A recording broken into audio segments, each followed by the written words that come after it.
Hi. Let's talk about constipation, Jess. We're talking about constipation today. Another topic that we like to talk about. We have Roz and Dr. Evans with us. Hello, hello. Hello, hello. Hello. Hey, Dr. Evans, you got to see. Well, I'll tell you what Roz's shirt says. You don't have to stand up, but it's really cute. It says, "I pooped today." Yay! Everyone needs a shirt like that. Welcome to The Secret Life of Parkinson's, a podcast created by people living with Parkinson's to help break the stigma of a disease no one likes to talk about. Now, here are your hosts, Jessica Krauser and Brian Baker. So obviously, like we said, today's segment is about constipation, which is a topic that a lot of people ask questions about. Roz has been talking to me about constipation since the day I met her, which 5 years ago. Totally fine.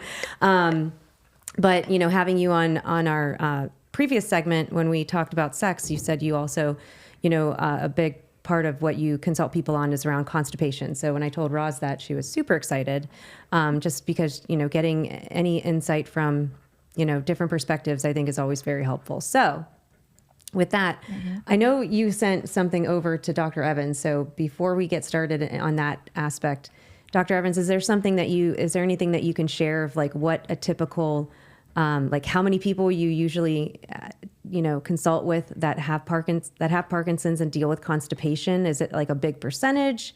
Like, what does that look like? Is there age range? Like, what do you It's a huge percentage. Normally, it's actually one of the earliest symptoms of Parkinson's. There's the theory of the gut first, brain first Parkinson's. I don't know if that has come out or if you've read anything about that, but there's the theory that Parkinson's either starts in the gut or it starts in the brain. And if it starts in the gut, there's 3 early symptoms. It's constipation, loss of smell, and REM sleep disorders. So constipation can start 20 years before you ever get diagnosed. And so when I ask people, it's like one of the first symptoms I ask people about. I say, do you have your sense of smell? Are you constipated? And how's your sleep? So yes, while I'm asking about like motor symptoms, I'm asking about tremor, I'm asking about rigidity. I'm actually most of the time also asking about constipation too. And I will say a huge percentage of the people I work with have constipation. If they didn't have it before, a lot of times they end up developing it because it is a side effect of medications. So did you experience those other gut? Well, if you want to talk about constipation, I probably had Parkinson's when I was 5. I've dealt with constipation, not as severely lately. When did it get really bad? When I fell in August of 2020 and fractured my sacrum, that added to the dilemma of being constipated. But did you also deal with the other 2 things that she brought up of REM sleep and my loss of smell? I still can smell. Okay. But REM sleep, my husband, I don't. Well, I do act out my dreams sometimes. I talk in my sleep a lot, and I mean, last weekend we had out-of-town guests, and I screamed really loud, and I was like, oh my gosh, I probably just scared the crap out of the people that were staying there. But yeah, so that's kind of what I dealt with. How long has that been going on, the screaming out and the You know, dreams? Brian and I, my husband and I were talking about that, and I don't remember exactly. I do remember a vivid dream that I had with him once. I was thinking I was at the zoo for whatever reason, and I went to my husband, who's beside me in bed, and I went, scared the living poop out of him. And he had no idea what was going on. And he's like, whoa, what are you doing? So he pooped that day too. Exactly. So yeah, so I would say I was probably 60, and I'll be 69 in December. Okay. So what stories or what did you share with Dr. Evans that you want to share with, because honestly, like the experiences that you've dealt with, I didn't know that it could get like that. Yeah, neither did I. The story I shared with, well, go ahead, Brian. I was just saying, usually it's like a cup of coffee and... Yeah, or like you can take, what is it, Metamucil or Miralax? What is it? Both. Both? Okay. I say all of the above. Yeah, Roz knows them all. In a nutshell, I got really bad. Went to my primary care doctor first, And she was awesome. And she literally, she met, I probably went 5 times in the month of July, just this past July. And then she always performed a rectal, internal, just with the finger. And actually, I should probably say this is PG rated. So I'm going to be as transparent as, because I really feel like there might be someone else out there that could benefit from what I had to go through. Anyway, she would always assure me that I just had, there was no blockage, there was nothing. I just had a very tight sphincter and, she kind of, and Parkinson's, and she kind of sent me on my way. She put me on Miralax. I've been taking Miralax now for probably 3 years, not, just a capful each day. Everyone that I know in the medical field, my sister, my daughter, they all assured me that it was perfectly fine to do. I was going to ask, is that safe to do that long? Yeah, well, I asked the same question, Jess, and yes, they said it was. But I never had formed stool with that. So anyways, from the primary care doctor, I got referred to a gastroenterologist, but it's impossible to get in. This all happened this summer. I got to see the gastroenterologist in November, maybe. And he ordered an anal rectal manometry test where they put a balloon up inside you and blow it up, and you have to try to excrete it. Well, I failed that test. So I also got an appointment with a colorectal doctor. Super nice guy. He assured me the same. I also went to, primary care. Was the balloon thing, was that painful? Yes, it was. And there's a lot more details that I could go with that, but I don't want to scare anyone that has to have that test.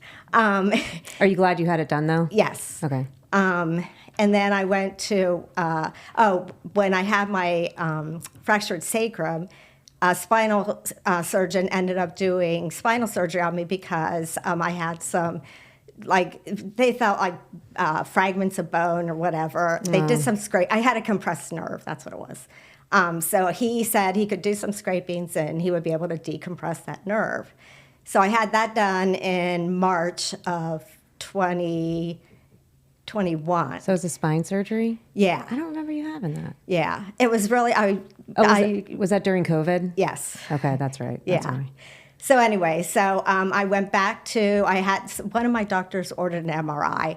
They did the MRI. They didn't see any decompression of nerves or anything. And they said, we met with 2 different neurosurgeons, and they said, you don't need to be cut on. And that's how they make their living. So I'm like, okay. But in the meantime, I was still just suffering. I mean, it totally interrupted our quality of life. Brian and I would cancel on things. I'm late to the gym 99% of the time because of my bathroom habits. So anyways, so that in a nutshell is pretty much what I dealt with. Well, why? So if you were constipated, did you just always feel like you had to go, and that's why you would be late at the gym or not come? Correct. Whenever, and partly my anxiety, I think, also crept in after this kept going on month after month after month. I can only imagine. I know. And so I, I just. Are you on any is it anti-anxiety or antidepressants that help with that? Cymbalta, which I was on Lexapro, and they switched me off of that, put me on Cymbalta, and I also take Boost Bar for anxiety, just a low dose. Now, don't those, I don't know, Dr. Evans can tell us, don't those make you more constipated, though, or can't they? Some can, not all of them, but some can. Some can actually help, but some can make you more constipated. How do you know which ones are which? Are there certain brands? You can actually look it up. You can look up the side effects. Oh, okay. But some of them, it's really individualized. So one way to tell is, are you getting more constipated on the medication? Like, is it getting worse? Right. Yeah. Well, the Cymbalta, actually, it was a lifesaver, and it kicked in really quick. I was on Lexapro for quite some time, and my Ellen Walter, who's my nurse practitioner who does all my DBS stuff, she was the one that said, let's just switch you, and we'll put you on Cymbalta. So I've been on that just since it was maybe September of last year, and that has helped immensely. And then I don't know if I'm putting the cart before the horse here, but just recently, my Ellen, my nurse practitioner that does my programming, she actually took me off of, she said, you've tried everything, let's try this, and go on Metamucil. And I did that just literally like 3 weeks ago, and it has made a huge difference. Huge. I think I just needed a lot more fiber. So I still am not emptying. I still feel like I don't completely empty my bowel, but I am doing so much better than I was. And I knock on wood, because it's been like 3 weeks, because I don't want to go back to that miserable, awful feeling. Yeah. Mm-mm. Oh, I'm so sorry. Oh, So would you say that constipation is your worst Parkinson's symptom? Absolutely. Really? Oh, yeah. I feel like now today, it's just my anxiety, that gets kicked in. Yeah, because I like at the gym lately, because you're I'm DBS and fine. medication, you're fine. I'm like, great. That's how It's like, just- people just need to understand. It's like sometimes it looks like we're not overly doing it because we're not doing it, but it happens because of stress Right, or anxiety. exactly. So, just know that her DBS is doing well, right? Absolutely. My DBS is doing wonderful. Yeah. In fact, I've been telling people with my Parkinson's, I'm doing great. With the motor symptoms, the non-motor symptom is about ready to drive me insane. Which is the constipation. Correct. Right? Okay. So, Dr. Evans, I know you can't see this yet, but Roz brought some stuff in. I don't know if she wants to share. These are things that maybe you talked about in terms of trying. Do you want to talk about this? The one person that I neglected to say that I'm getting a lot of help from is all these doctors. They all came together, and the one common theme is that I had extremely weak pelvic floor muscles, and they suggested pelvic floor therapy. And I said, okay, I'll try it. I've been doing it now since I've been in 6 weeks, and I'm scheduled all the way through the end of June, and she has made a huge difference as well. The very first thing she started with was breathing, and it's like learning how to poop all over again. Where do you find a pelvic, is that something that you recommend too, Dr. Evans? There's like a pelvic floor therapist? Yes. Who are they? Every single person who has constipation, I'm like, top on the list, pelvic floor PT. We have to learn how to poop, and there's this thought that I could go into a rant about this, but there's this thought that you actually need to, for every person, like Kegels are the way to go. For every person, that's actually not true. There's actually what we call like this hypertonicity around the anal sphincter for a lot of people with Parkinson's disease, that you need to learn how to relax that muscle, and that it is actually, constipation is more of a motor symptom than it is a non-motor symptom, because that muscle can't relax. So that's even a whole thought process. So learning actually how to relax that muscle too. So I was going to say, how do you relax it too. How do you relax it? I don't know. So one is like making sure on time, right? Making sure meds are working well. And the second is like, I'll tell people like, make sure you're going to the bathroom when, it's weird to plan this, but like make sure you're going to the bathroom and maybe scheduling the bathroom when you're having more on time, but then also learning how to poop again. You're right. What does that mean? People like to strain. If you're constipated, you're like, yeah, you don't want to do that. That's like, if you've ever given birth, that's not how you birth a child, right? You've never had to do that, Brian? I have. So you actually have to breathe out, right? So the same thing is true when you're having a bowel movement. You actually have to breathe out. And straining is the worst thing you can do because you're tightening those muscles when they actually have to relax. So how do you learn, or how do you teach somebody how to poop again? Like, I don't know. I didn't know that was like a thing.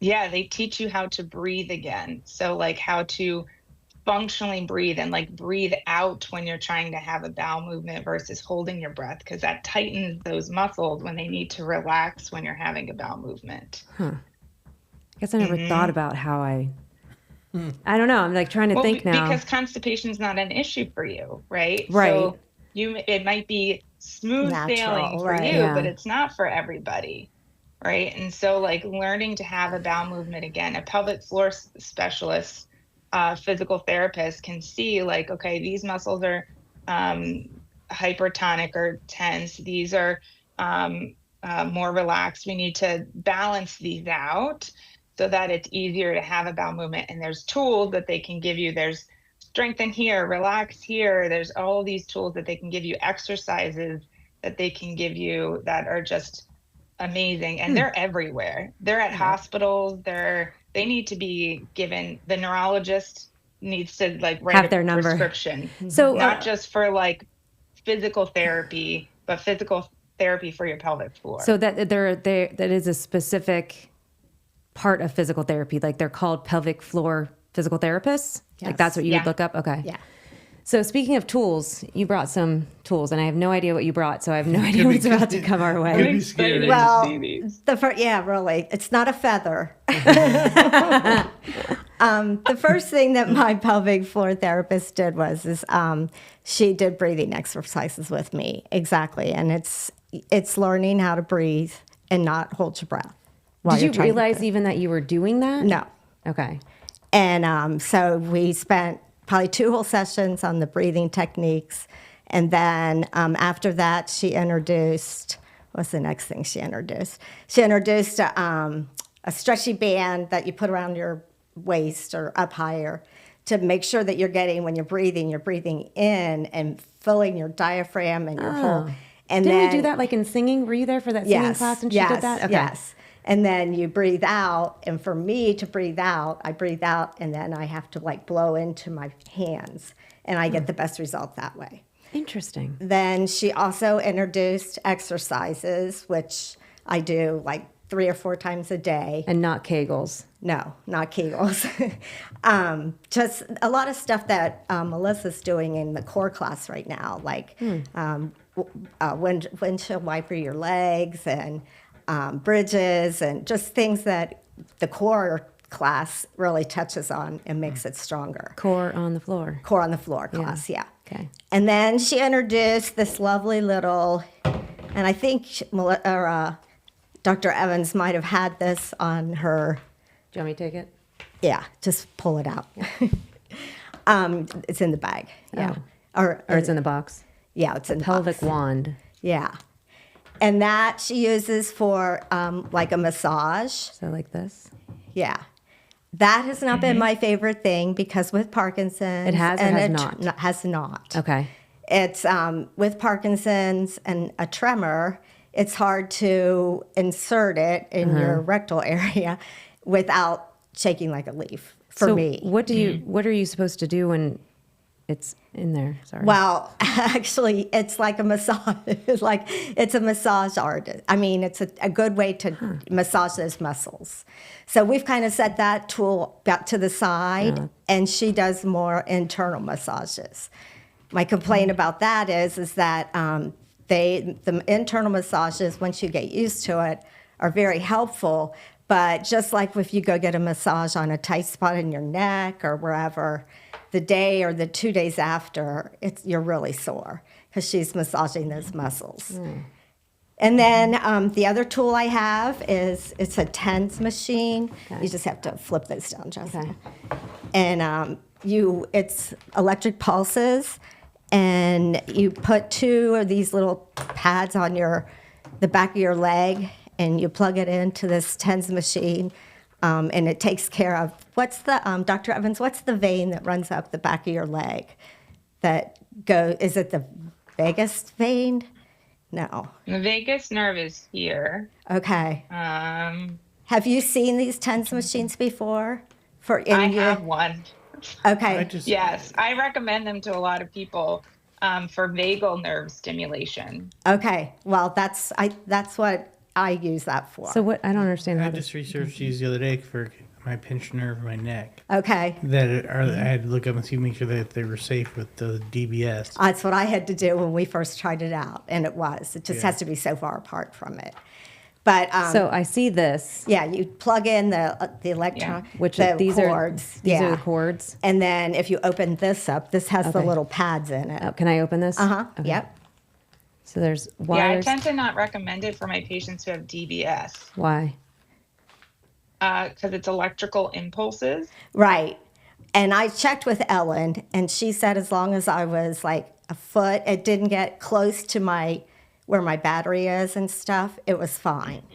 That's what she told Okay. me. And I haven't had any issues with it. So So, you connect Perfect. That's this, good for me to know. yeah. this to this. Yeah, And with those wires that Yeah. are red and black. these are the wires. Okay. And it just sends pulses. And you just put this on the back of your leg? Uh-huh. You put one down by your ankle, and then I put one like not quite up as high as my knee. Is it kind of like the beach band pulses? Yeah, you could probably compare it to that. It's tingly. Tingly. Okay. Yeah, Okay. yeah. Like the electromagnetic, not as bad, but when you have that, like I had an EMG and they like, that Oh was no, not like as that. bad Okay. as that. It's more of a like pins and needles in your Okay. feet when they fall asleep. Got it. So my point, just by bringing those things, is that there's a lot of things I've been introduced to that have helped. So did you not know about this stuff until just recently? Correct. How come? Just because? Well, it takes a while to get into some doctors. That's a long process.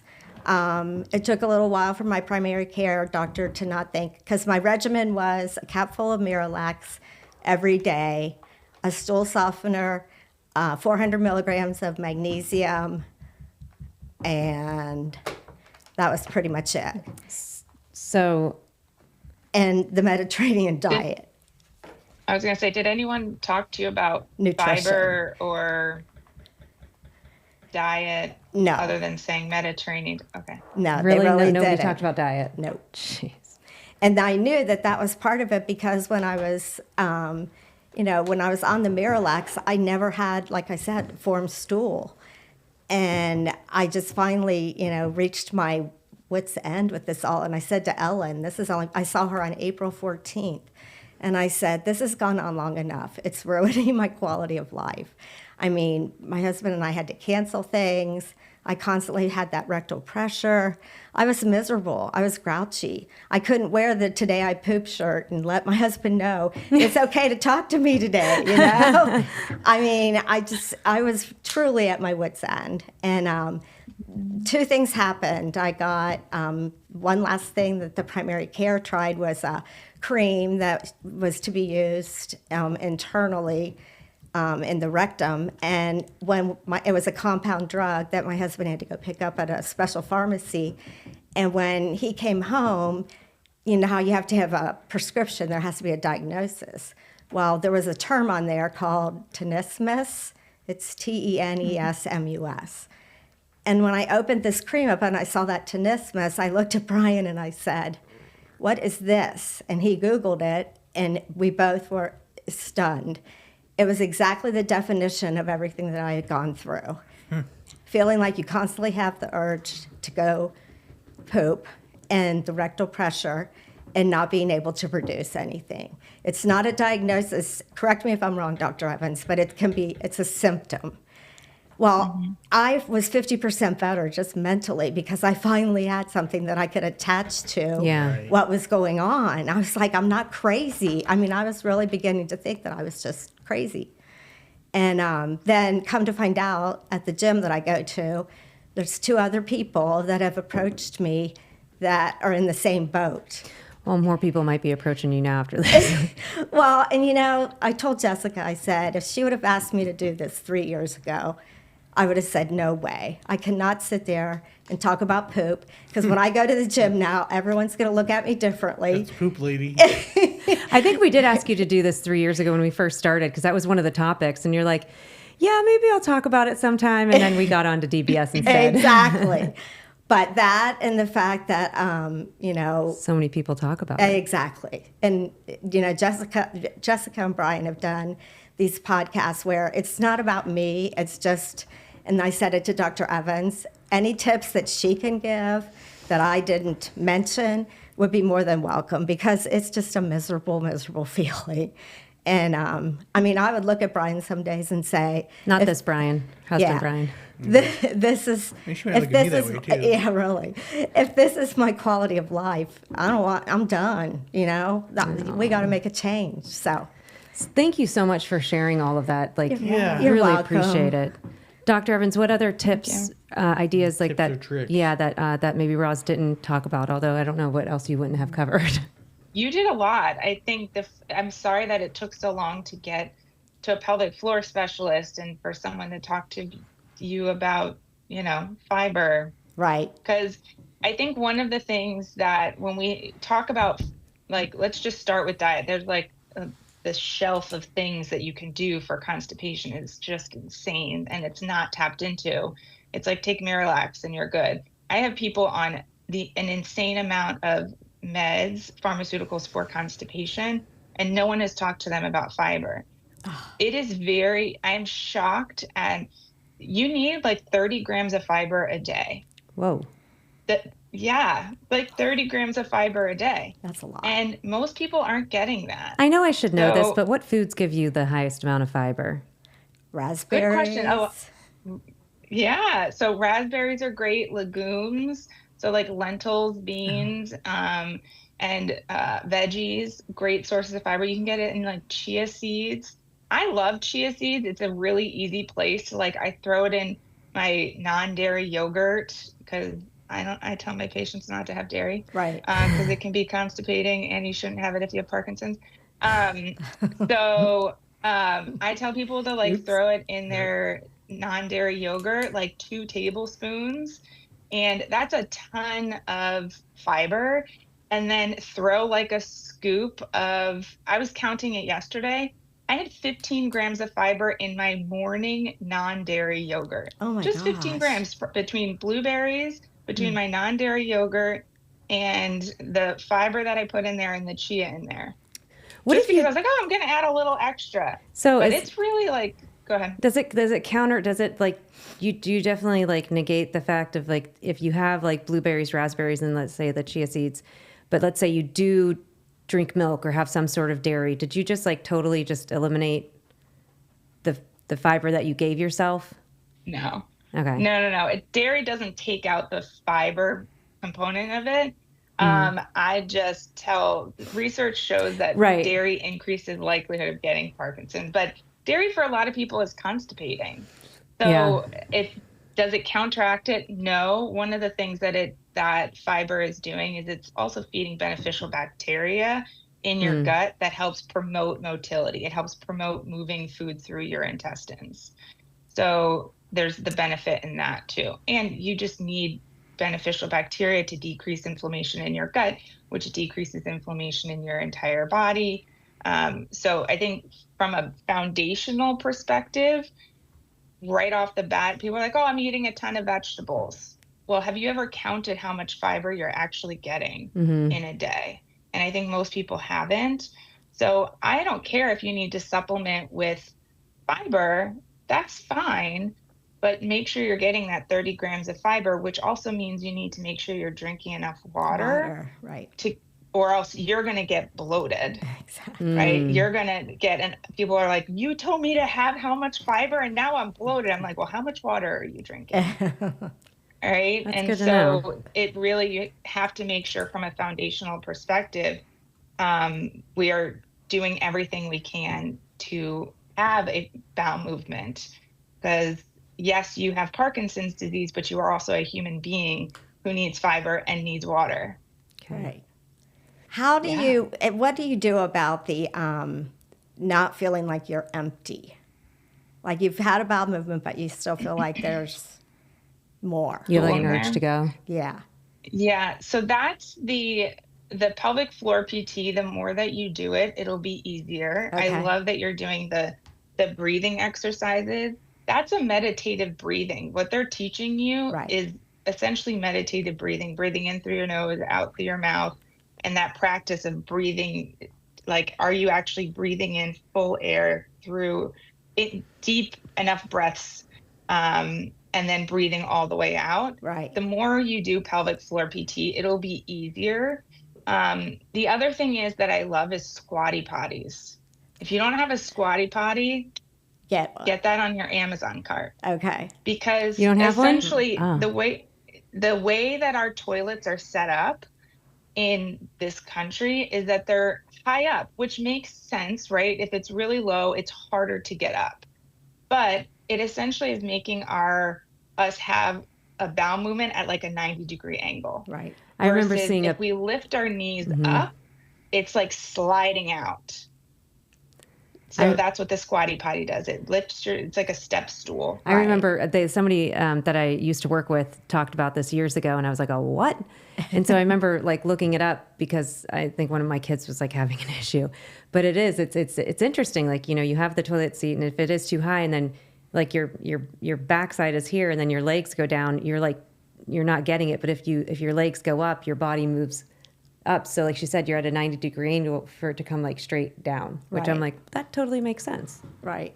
Interesting. It's like just going to slide out easier, and it's not as much of a strain. So the muscle that's there, right, that's essentially cutting off where the anal sphincter, it kind of just makes it a little bit more of a slide to come out. Yeah, you really just need so a little there's a ton of squatty potties out there. There's fancy ones that like surround your bowl so it's not in the way. You can get like, I use my son's step stool when it's like not around, like whatever you got to use when you're traveling. Turns down the trash can, use that, like anything to get your feet, like your legs lifted up. Right.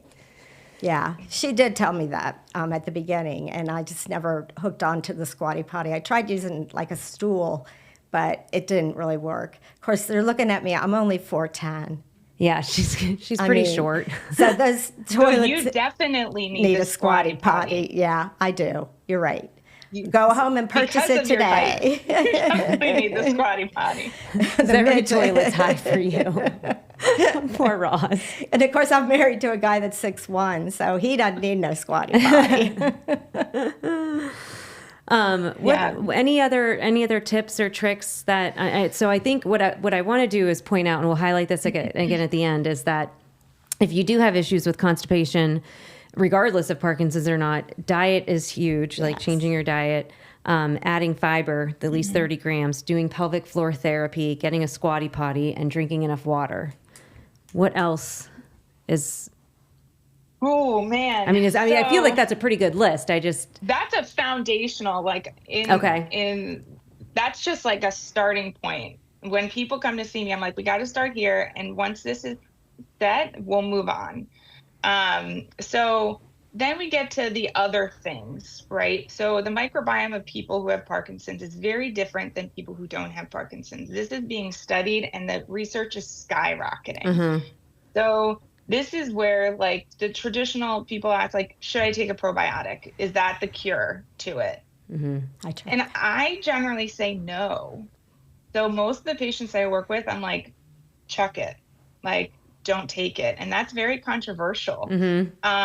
Because, and the reason for it is, one, according to data, the bacteria that are in probiotics, which are mostly Lactobacillus, Bifidobacterium, and nowadays we have Akkermansia,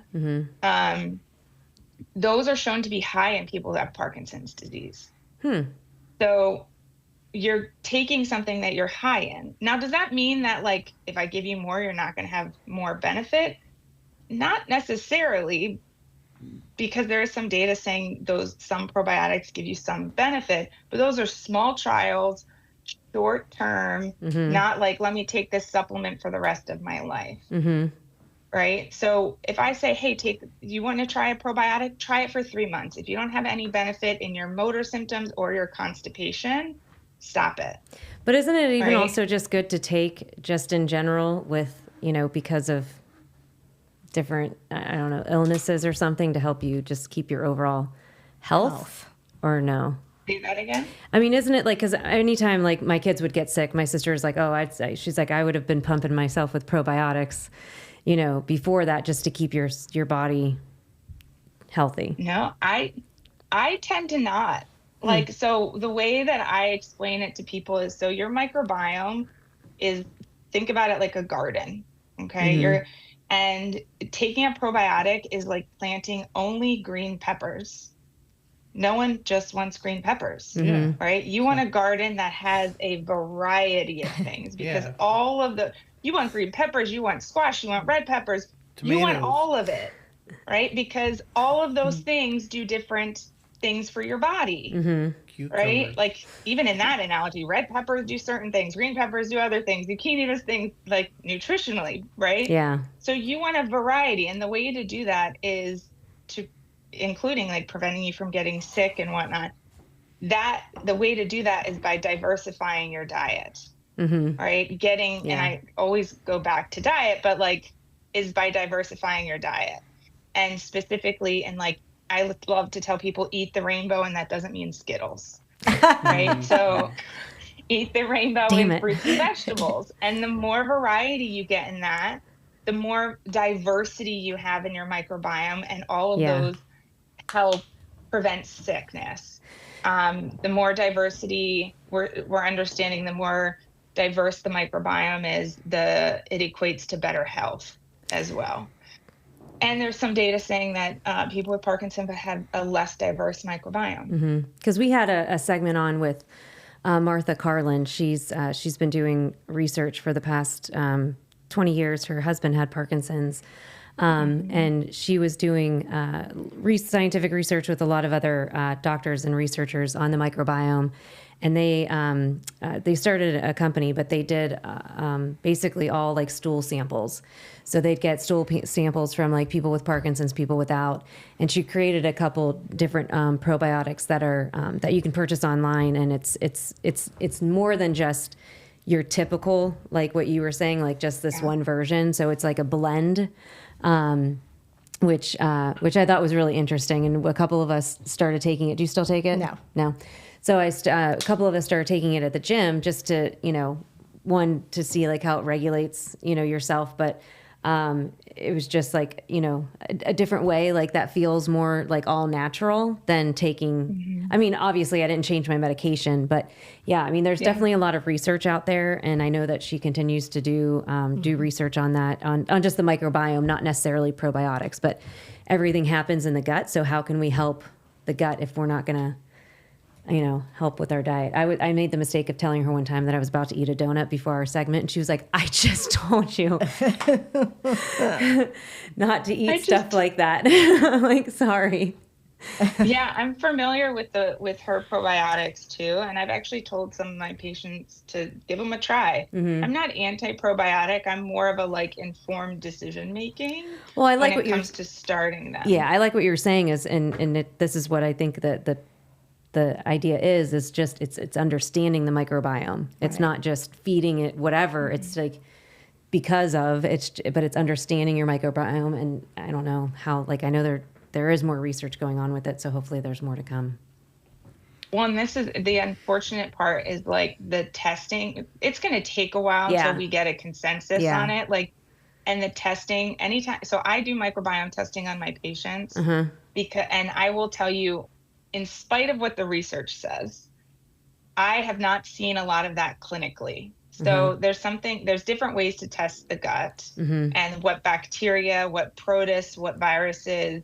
Yes, we have viruses in our gut that are completely normal to have, just like, again, going back to your garden, there are weeds there. It doesn't necessarily mean they're causing problems. They're just, it's normal to have there, right? So I check people's microbiome, especially people who are like, my meds aren't working very well, or, I'm bloated, I'm constipated, or whatever it is, or people who come to me and like, if you had Parkinson's, what would you do? I'd be like, I'd check my microbiome. Like, that's just what I would do. And I tell a lot of my patients that the downside is it's not cheap. It's quite expensive to do the gold standard for checking what is in your microbiome. And when just to kind of preface this, someone told me once, like, well, what is your microbiome? You keep saying this. What is it? It's actually the bacteria, virus, protists, fungi that live in your large intestines when I'm referring to it. The best way to test that is something called shotgun sequencing. That's the gold standard. And there's very few companies that do that. So I have used 2 companies now. I've actually used more, but I've narrowed it down to 2 companies. And what I found clinically is that what I'm seeing based on what research has shown versus what I've seen clinically, they don't always match up. But that also speaks to that Parkinson's is not one disease, right? Everyone is so individual. So if a person's microbiome test comes back as low lactobacilli, low bifidobacterium, low Akkermansia, which is the opposite of what research is showing, I'm going to say, hey, you should take a temporary lactobacillus bifidobacterium probiotic while we're doing other things. Well, thank you so much. This was very informative. I know that this was a long poop segment, but I think it's going to be very, very beneficial for a lot of people out there. I can't thank you enough for being as open as you were and sharing all the things that you've experienced. I know there's going to be so many people that can relate to what you have went through and be able to learn from the things that that you went through, that you experienced, and then also, Dr. Evans, for the things that you mentioned as well. So we'll just make sure that we keep eating, or make sure that we start eating fiber. So thank you again for coming on. Thank you, Roz. You're welcome. And I will leave you with 30 seconds. Last 30 seconds. So in our last 30 seconds, I'll leave you with this. As Dr. Evans and Roz both said, make sure that you go see a pelvic floor physical therapist. Talk to your doctor and see if there's one in your area. Make sure that you're eating enough fiber. The rule is that we've heard is 30 grams.